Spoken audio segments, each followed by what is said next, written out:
Welcome to some more Virtual Sailor. In this video I want to showcase the products of SIM3D, their ships and their scenery, and show you how it can really make this game even better.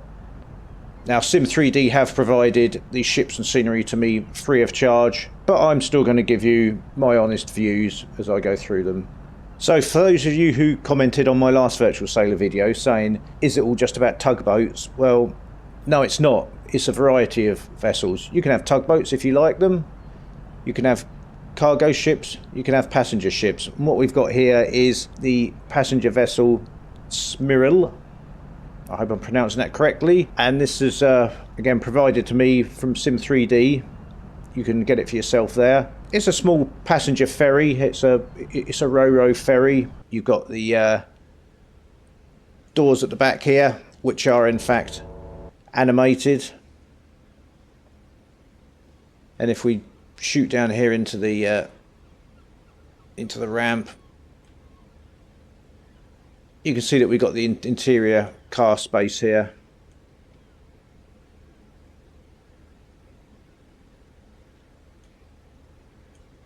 And we've got the two individual animated ramp / doors, which we can open and close from inside the vessel.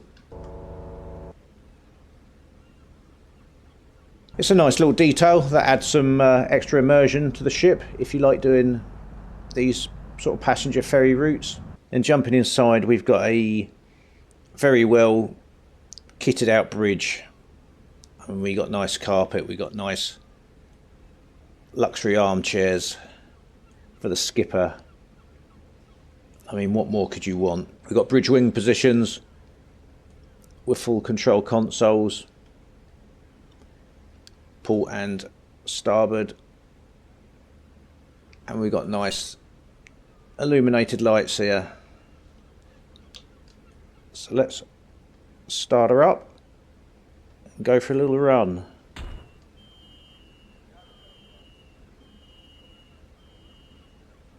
It's a good job we've got a bridge wing position in these situations for getting out of these tight corners.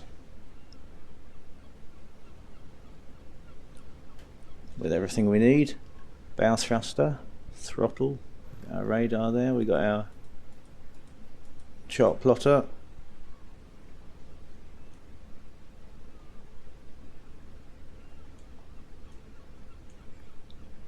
excellent stuff. This really is a great looking model. If you want a small detailed passenger ship that's quite flexible in the ports it can get in and out of, then this is definitely one worth looking at. And this port that we're sailing through here is part of the Baltic Sea West, also available from SIM3D, and this is a brilliant set of scenery. Like that vessel there is provided with the scenery, it's already there, load of scenery up, that's already there. The same with these ones over here in this little dockyard area. These are all pre-placed assets in the scene just to add some life to it. You got all the usual things you'd expect in your bridge here. So you got your chart plotter on hand, you got your radar easily on hand, you got your throttle, you got your bow thruster control. The rest of this stuff is just for decoration. It doesn't do anything, but it's nice. It adds to the immersion. And if you want, you can always move around and just have a little look over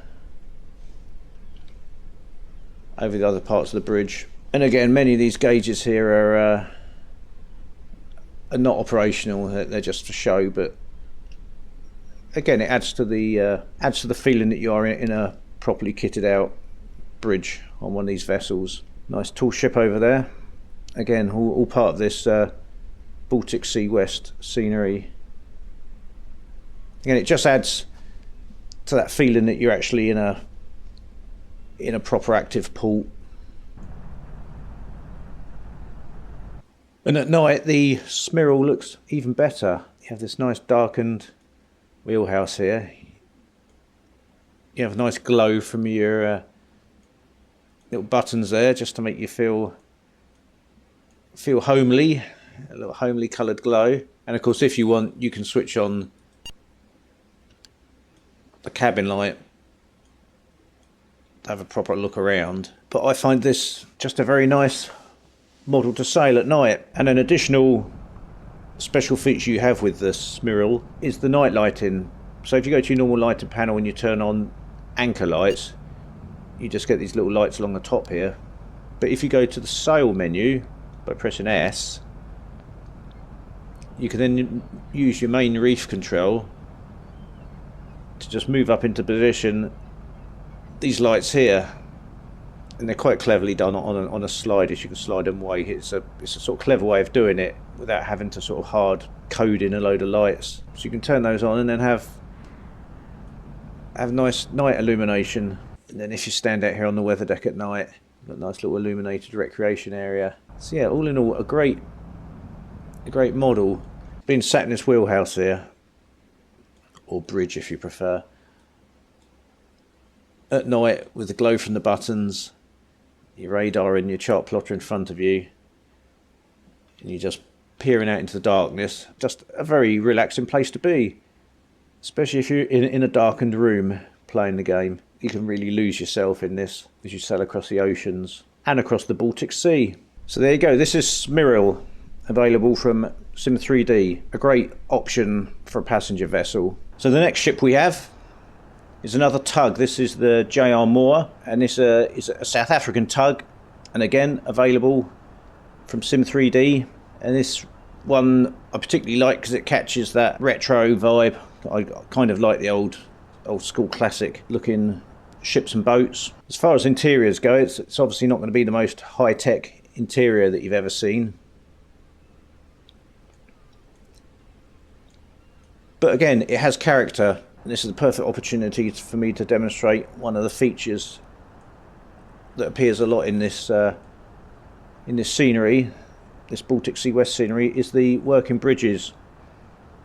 So if I hit Control A, you'll see this particular bridge starts to open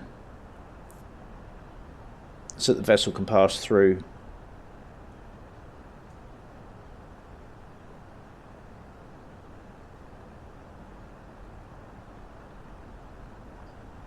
And there's a number of working bridges like this dotted around in the various ports. So let's get this tug started up and take it on a bit of a run.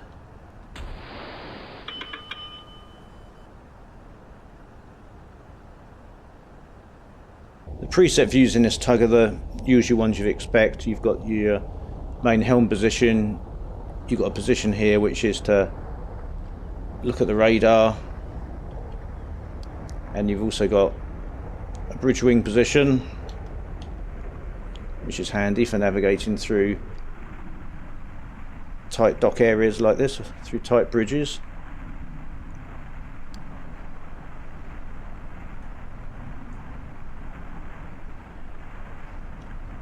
Especially when I'm going to hit the bridge like this.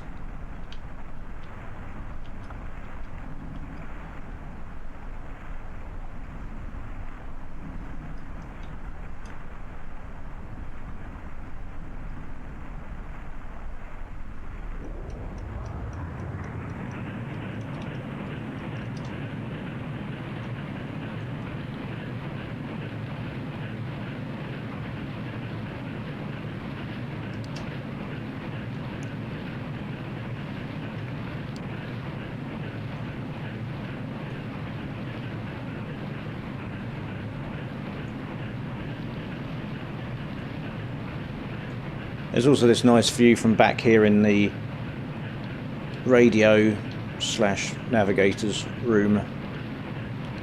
But there's actually a whole number of different views set up.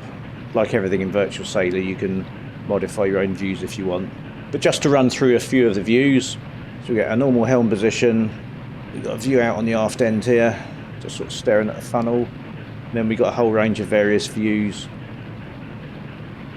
already preset out on the weather deck here, so you can just take in the scenery as you're going past.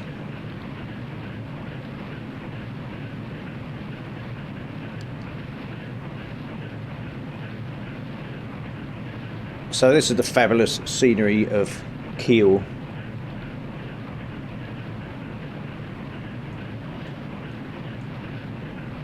So one of the things I like about this Baltic Sea West scenery from SIM3D is the range of different locations it gives you. Like if you want to go on short journeys you can, if you want to go on long journeys you can.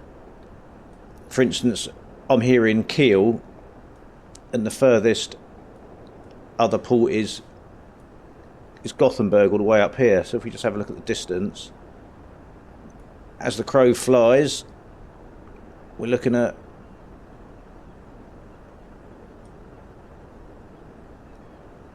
...215 miles there, which is a fair run. So if you wanted to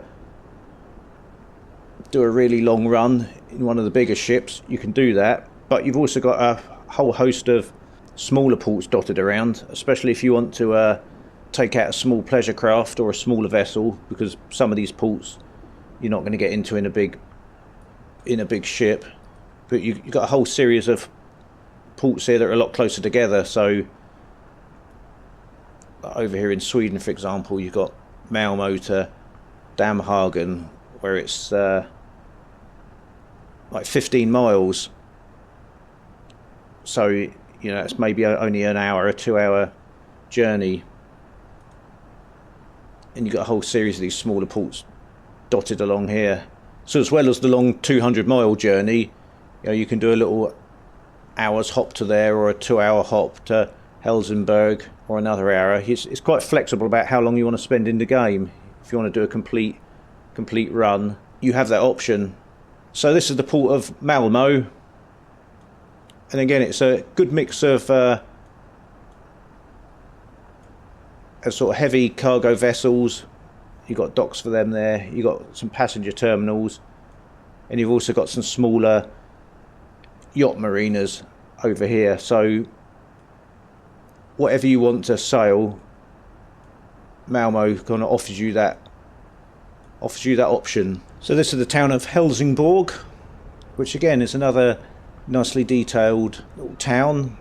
You've got the fishing port here, you've got a little yacht marina over this side, and you've got a freight and container port over there in the distance. Another good thing about this Baltic Sea West scenery from SIM3D is that you do have AI traffic in it.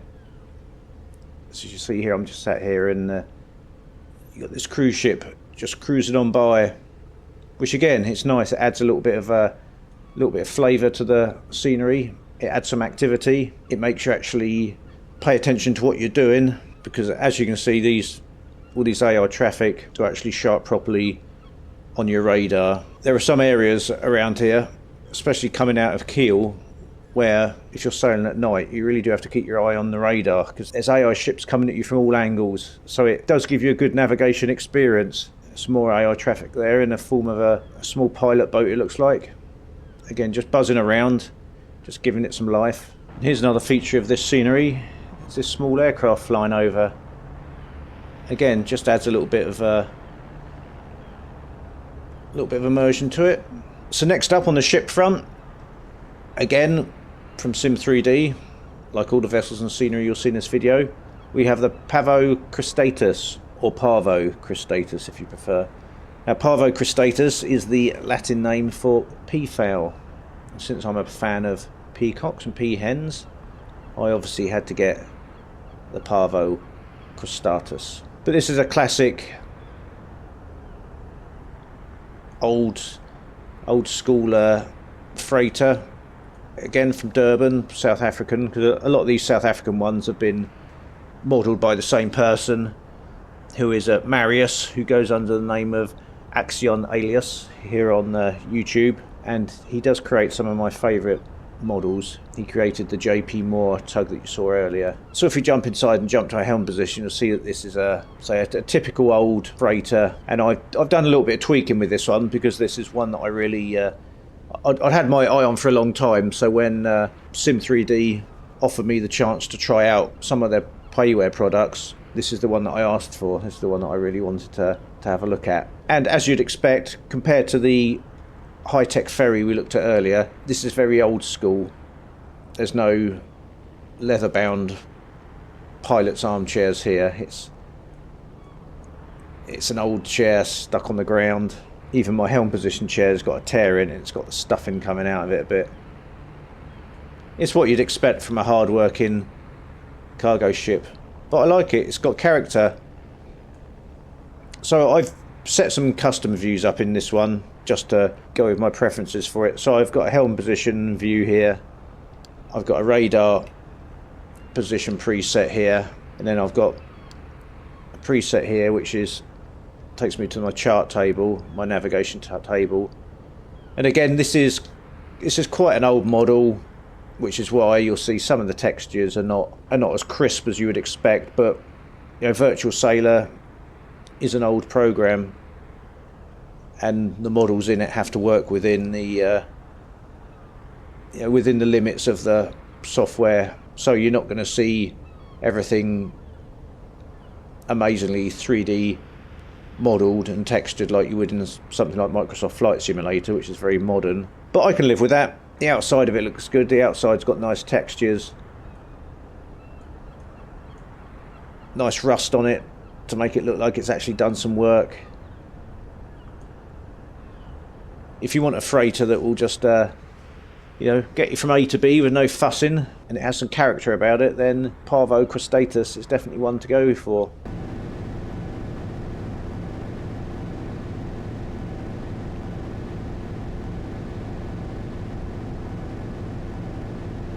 Now, one thing I have noticed with this particular model, which is, I'd call it a slight frustration, but I can understand why it's like that, is with the night lighting for the wheelhouse here. Now, I will show you what I mean by switching the time to night.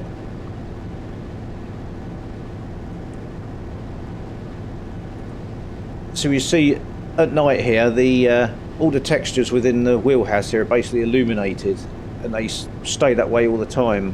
Whereas you'll see in other vessels, it will be dark, and then when you turn on the cabin light, the inside will light up. So you have the option of having it dark or light. Like if you look at the throttle lever there, that's performing correctly. The texture's black now at the moment because it's night time, and if you switch on the cabin light, it then becomes illuminated. And the same with the windows. You've got the light reflecting off them now, and it turns off. But the rest of this wheelhouse has these permanently sort of emissive textures, so it's just always lit up, which is a bit of a pain on the eyes when you're sailing at night and you're trying to see out the window. I mean, as it is at the moment, it's a fairly light night here, but if it's pitch black outside and you're looking forwards like this, these light coloured window frames here can sort of make it a little bit difficult if you just see what's going on outside. And truth be told, I have actually gone into Photoshop with these textures and darkened them down a little bit more, which is why they're more greyish now, because they were quite bright white, as was this kind of spot of light here. So I've sort of darkened them down to try and make it a little bit easier to live with. And like I say, I can sort of understand why it's been done like this, because I don't know this for sure, but I think in the time when this particular model was made, I don't think Virtual Sailor had this cabin light function. So I think this was done on purpose, so that when you were viewing the vessel from outside, the wheelhouse had some illumination like this, rather than just being pitch black.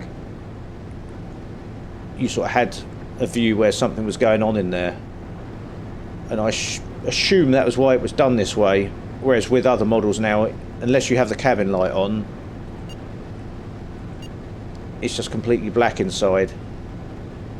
So yeah, with this particular model, I would prefer it if it was completely pitch black in here until such time as I turn on the cabin lights if I need to. because, as I say, it can be a little bit of a strain on the eyes sailing at night in this vessel, especially if I'm actually playing the game at night as well in a darkened room. But if you're sailing during the daytime, it's okay. But apart from those little glitches with this wheelhouse textures, this is a really nice model, and I do like it a lot. It's actually probably one of my favourite ships in Virtual Sailor at the moment. And now here we are with another ship from SIM3D. This is the Bohuslän, and I hope I'm pronouncing that right, which I believe is a Swedish steamship from 1914. And apparently this has been accurately modelled by Eric at SIM3D from the original 1914 plans. And if you like these classic looking vessels, then you can't get much better than this. Now, as you'd expect from a 1914 vessel, it's not going to be state-of-the-art nav aids and equipment in here. You have a very basic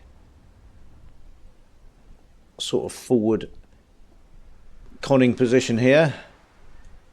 You got your telegraph here, and you got your pipe there for communication,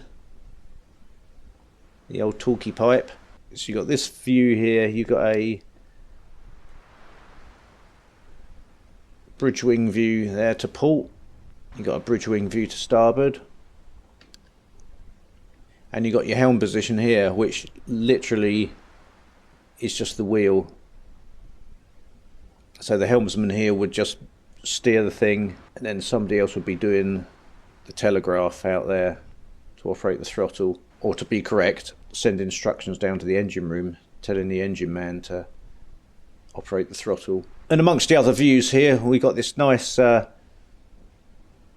view here on the outside deck, with these nice looking wooden bench seats here, so you can just take a little stroll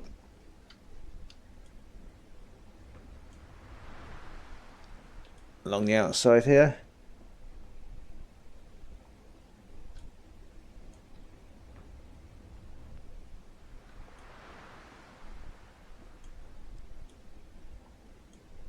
And you can take in the view here in Gothenburg.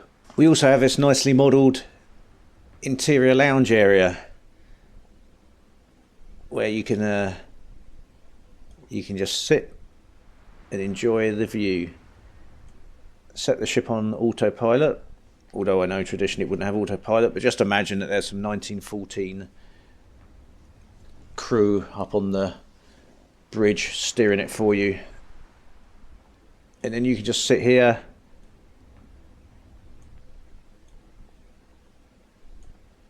enjoying the view as you go by. So let's start this thing up and see what it sounds like. Bear in mind it is steam.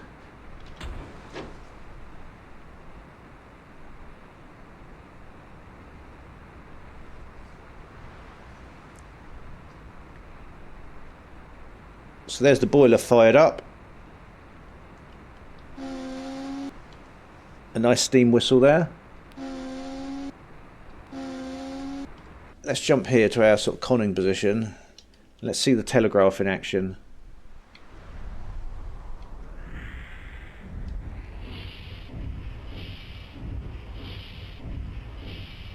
You can hear the steam engine start pumping away. Very old school. Of course, bearing in mind that this is a 1914 steamship, it's not going to be the most powerful vessel in the world,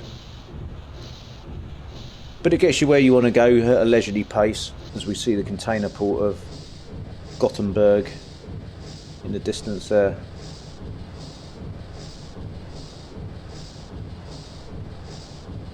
So if you're a fan of steam engines, you can sit here in the luxury lounge, listen to the steam engine chuffing away, and watch that scenery go by. And of course, the good thing about this Baltic Sea West scenery from SIM3D is that there's a lot of scenery to look at as you sail by. Now, bearing in mind that this is a steamship, you can obviously expect that the engine will have a rhythmic sound. What I do find quite amusing about it is that when you go up to full throttle,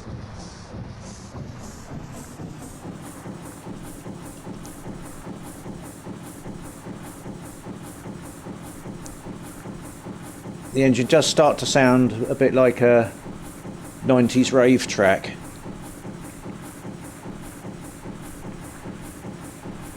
Because you've got that very sort of bassy rhythm there, and then that little high pitched, almost like a little hi-hat sound of it. So it gives you everything you want. 1914 steam driven rave music.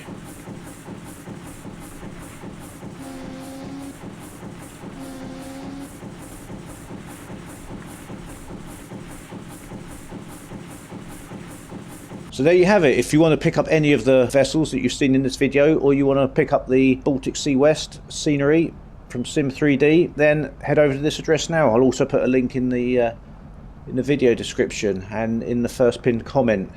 You can go and check it out for yourself. Now, I've been Jason, and I will see you soon. Bye for now.